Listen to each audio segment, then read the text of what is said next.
মাধ্যমিকের ছাত্রছাত্রীরা অঙ্কের একেবারে লাস্ট মিনিট সাজেশন নিয়ে উপস্থিত হয়েছি। অঙ্কের কোন দাগে কি পড়ে, কত মার্কস থাকে, কিভাবে করবে সেটা সেই নিয়ে বিশদভাবে আলোচনা করা হবে। একের দাগে 6টা এমসিকিউ থাকবে, 6টাই করতে হবে। এই ক্ষেত্রে যেগুলি পারবে তোমরা ঠিক করবে, যেটা পারবে না কিন্তু কোশ্চেনটা টুকে অপশান রেখে যে কোনো একটা দাগ মেরে অন্তত আসবে, যদি ঠিক হয়ে যায় একটা। কিন্তু যেগুলি পারবে আগে নিজে করবে। 5টা শূন্যস্থান থাকবে, 6টা দেওয়া থাকবে। 5টা সত্য মিথ্যা থাকবে, 6টা দেওয়া থাকবে। এই 3-এর দাগের 5টা সত্য মিথ্যা 6টা দেওয়া থাকবে, তোমরা 6টাই টাচ করবে। যদি কেউ একটা বা দুটো কি 3টে পারে সেটা আগে ঠিক করে নেবে। বাকিগুলি সত্য, যদি ধরো 3টে কেউ পেরেছে, 3টের মধ্যে 2টো সত্য হয়েছে, তাহলে দেখবে বাকিগুলি মিথ্যা মেরে দেবে। বা কেউ একটাও যদি না পারো, তারা কি করবে, 6টাই সত্য বা মিথ্যা যে কোনো একটা অপশান চয়েস করে নেবে। ফাঁকা রেখে যদি রেখে আসো কেউ নাম্বার দেবে না। 6টা যদি সত্য বা মিথ্যা মারো, অন্তত 2টো কি 3টে ঠিক হবেই। 4-এর দাগে 10টা 2 নম্বরের থাকবে, 12টার মধ্যে 10টা। এবার এই শর্ট কোশ্চেনের পার্টটা যারা কি করে তোমরা প্র্যাকটিস করলে পারবে, তোমাদের টেক্সট বুকে অনুশীলনী শর্ট কোশ্চেনগুলি অবশ্যই করবে। তার সাথে টেস্ট পেপারের 7টা 8টা পেপার প্র্যাকটিস করবে। মোটামুটি কিছুটা কমন আর কিছুটা প্র্যাকটিস থেকে তোমরা করতে পারবে। এবার চলে আসো 5-এর দাগের পাটিগণিত। 2টো দেওয়া থাকবে, একটা করতে হবে 5 মার্কস। এবছরে অংশীয়ারি কারবার থেকে আর সমাহার বৃদ্ধি, এই 2টো থেকে 2টোই পড়তে পারে, বা একটা তোমরা এই 2টো চ্যাপ্টার করলে একটা কমন পাবেই। বাকি সরল সুদ যদি কেউ প্র্যাকটিস করতে চাও করবে।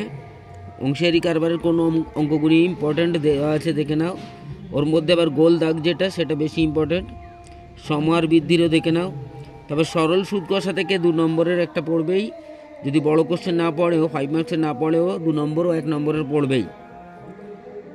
তাই সরল সুদ কষা 2 নম্বর 1 নম্বরের প্র্যাকটিস করবে। আর এই 2টো চ্যাপ্টার করলে পাটিগণিত তোমরা একটা পেয়েই যাবে। যদি যারা 2টো চ্যাপ্টারও পারবে না, তারা অংশীয়ারি কারবারটা করবে, একটা 5 মার্কস পাবে। এবার 6-এর দাগের সমীকরণ থাকে, দেখো কোনগুলি ইম্পর্টেন্ট বলে দিয়েছি আমি। যদি এটা বাইরে থেকে পড়ে তাহলে এর সঙ্গে অথবা দিয়ে আলফা বিটার অঙ্ক বা পিথাগোরাসের থাকে। আলফা বিটার যে অঙ্কটা কোন দাগের গুণি করবে দেখে নাও। এর মধ্যে আবার গোল মার্কস গুণি অবশ্যই করবে তোমরা, বেশি ইম্পর্টেন্ট হচ্ছে এই গোল মার্ক গুণি। তাহলে তোমাদের 6-এর দাগের কমপ্লিট হলো।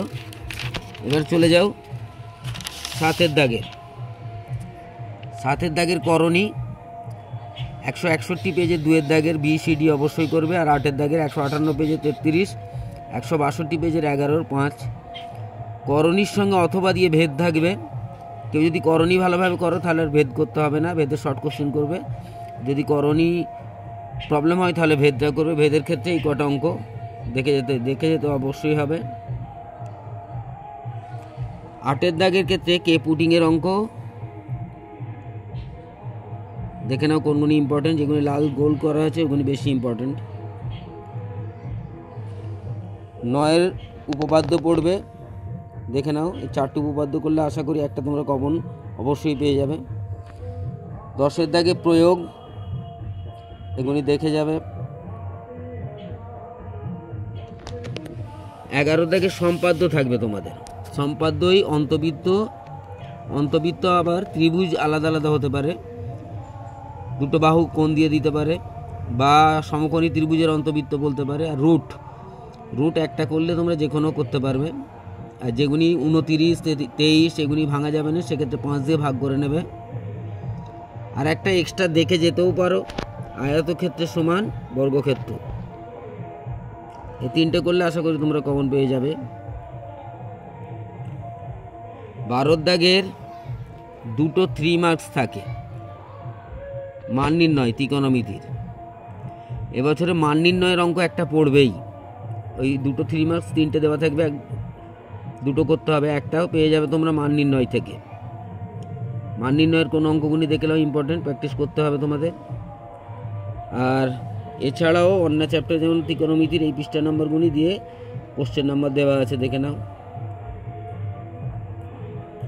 এবার 13 দাগের হাইট অ্যান্ড ডিস্টেন্স 2টো দেওয়া থাকবে, একটা 5 মার্কস। হাইট অ্যান্ড ডিস্টেন্সের ক্ষেত্রে সাধারণত একটা বই থেকে একটা বাইরে থাকে। বইয়ের যে অঙ্কগুলি ইম্পর্টেন্ট এগুলি, গোল মার্কসগুলি বেশি ইম্পর্টেন্ট, যেগুলি সার্কেল করা রয়েছে। 14 দাগের পরিমিতি এবছরে তোমাদের ঘনবস্তু আর গোলক থেকে পড়বেই, 2টো করতে হবে 4 মার্কসের। ঘনবস্তুর আর গোলকের কোন অঙ্কগুলি ইম্পর্টেন্ট আমি দিয়ে দিয়েছি, দেখে নাও। এগুলো তোমাদের অবশ্যই করতে হবে।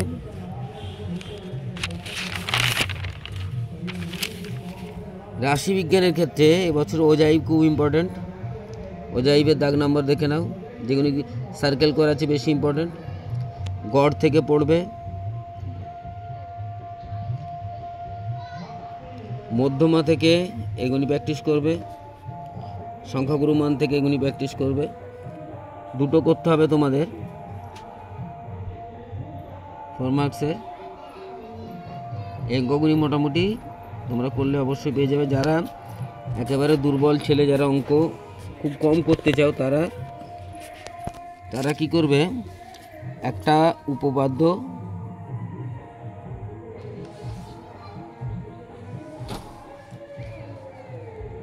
একটা সম্পাদ্য, উপপাদ্য, একটা সম্পাদ্য, অংশীদারি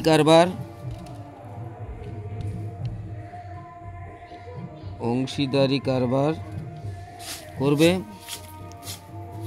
একদম যে চ্যাপ্টারগুলি থেকে পড়বেই আমি বলে দিচ্ছি, অংশীদারি কারবার করবে,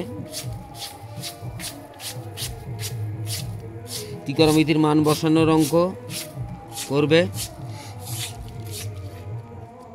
আর তারা রাশি বিজ্ঞানটা অবশ্যই প্র্যাকটিস করে যাবে, কারণ দুর্বল ছেলেরা রাশি বিজ্ঞান করতে পারবেই। এই কটা অঙ্ক করলেই তোমরা 30 মার্কস তো অবশ্যই পেয়ে যাবে। টোটাল সাজেশন অঙ্ক দেওয়া হয়ে গেল। তোমরা আশা করি এগুলি প্র্যাকটিস করো। আর টেস্ট পেপারের MCQ SCQ 2 মার্কসের কোশ্চেনগুলি একটু দেখো, দেখলে অবশ্যই তোমরা সব কমন পাবে বা অবশ্যই কনফিডেন্সের সাথে পরীক্ষায় বসতে পারবে। আর পরীক্ষায় কনফিডেন্সের সাথে বসলে অবশ্যই আশা করি রেজাল্ট ভালো হবে তোমাদের।